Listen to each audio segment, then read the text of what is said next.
My name is Sarah. I always thought I was one of the good ones. A happy marriage, a quiet life in a small town in Maine, and a future that felt safe. But one storm changed everything. They say betrayal starts with a kiss. They're wrong. It starts much earlier. In the silence you're too afraid to break. My husband, David, was away on a business trip in Chicago.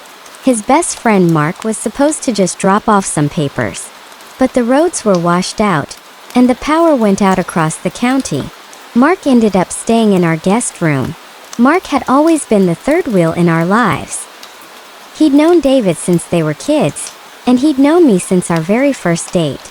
There was always this energy between us, a static that we both ignored for years. Until that night.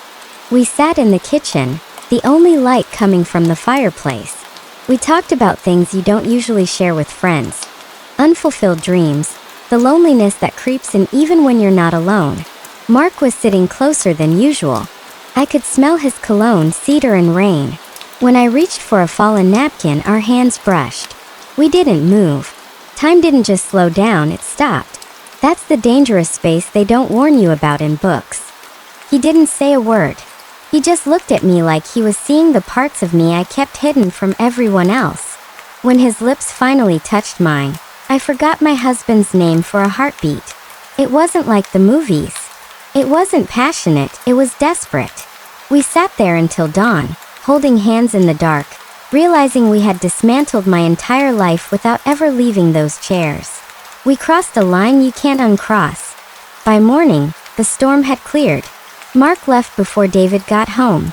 When my husband hugged me at the door, I felt like a ghost. Mark doesn't visit anymore. We don't call. David thinks they just drifted apart. But every time it rains, I look at that guest room and feel the weight of a secret that is slowly hollowing out my marriage. My advice? Guard your boundaries. The most destructive storms don't happen outside. They happen inside, the moment you let yourself look just a second too long. If you want the continuation, subscribe to the channel. Bell.